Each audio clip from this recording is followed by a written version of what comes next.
if I have heard of the African time. Mado, we are the owners.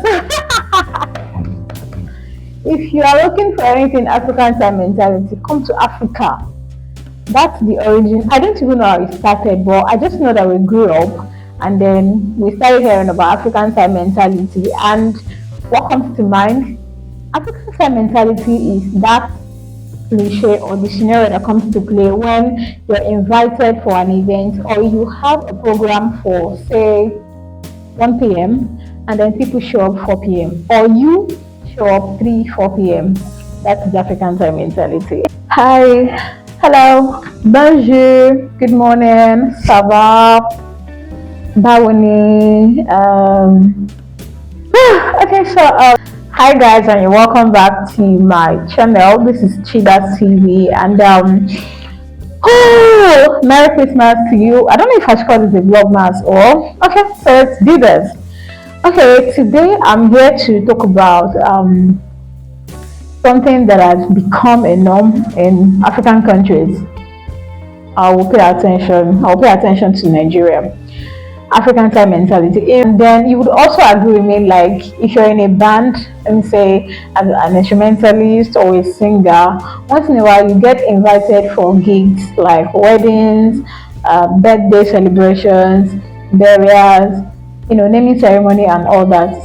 So there was one time I was invited for a program. Actually, someone in my choir, she's a singer, and she was invited for this wedding program. So she decided to go with some of us, the instrumentalists. She called me to play the bass for her. Then she called some other guys to play the keyboard, and she called about 2 guys, yeah, a backup singer, and then the other guy to play the drum.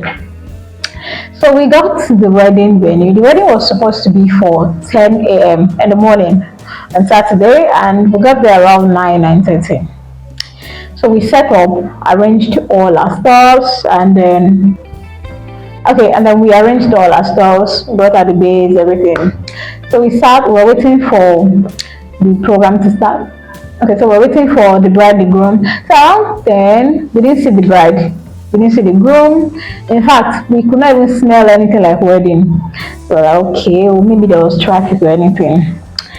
10 a.m., 10:30, we did not see the bride, we didn't see the groom. So the pastor walked up to us and says, okay, singer, instrumental, please just start playing and singing so that, people won't get bored or tired and start leaving the hall. So we started playing. From now, 10:30, thereabouts, we played. The singer was singing, she was singing. At some point, she got tired. I'm telling you, we started, the wedding was supposed to be for 10 a.m., remember? But around 10:30, there was no bride. We didn't see the groom. We didn't even see anybody from the family. So we were playing. We said she was singing, we were playing till around 11, till around to 12. The wedding was supposed to start by 10. We started playing from 10:30.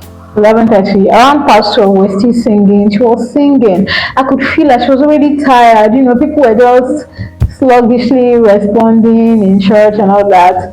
I could feel her voice. She was tired. She was worn out. Me, my hand was already paining me. Like I was tired. My hand was paining because the bass was already getting rusted. So it wasn't smooth. At some point, my brethren, I had to drop the bass guitar. Kilo day, what? I dropped the bass guitar. I was tired. So remaining the keyboardist and the drum. In fact, the drummer, there were actually 2 drummers that came with us. So after one person will finish playing and the other person is tired, they were just swapping. It's also funny. Like I know I'm saying it now because it's past, but that particular day it was not funny. Like you're playing, then the people you're waiting for to come are not forthcoming, and then you get tired, someone else comes to the drum, and then you guys swap, and the other person is playing while the other person is resting. But for me and the keyboardist, there was nobody to swap with, so we're just playing. I had to drop the bass because my hand was already peeling. So at some point we stopped because everybody was tired, the singer was tired, killing. So after that, then around to 1, when I saw the bride.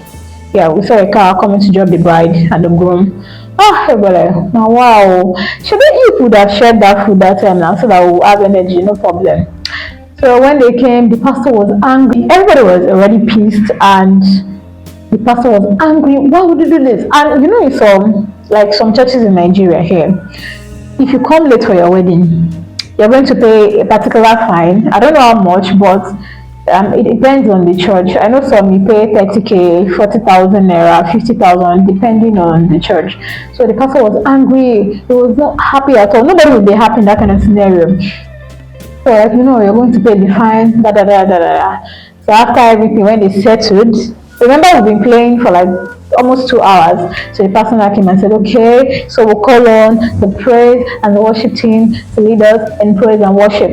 After we have already played for about 2 hours.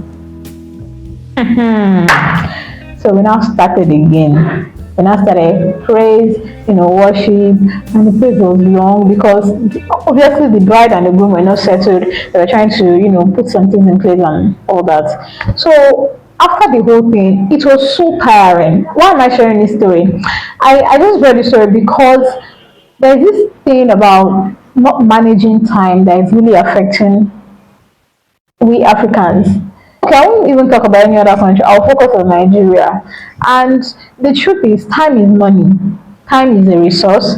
I don't know if you think time is a resource. Let me know in the comment section if you think time is a resource. So there's this thing about just living life and then you don't even care about people's time.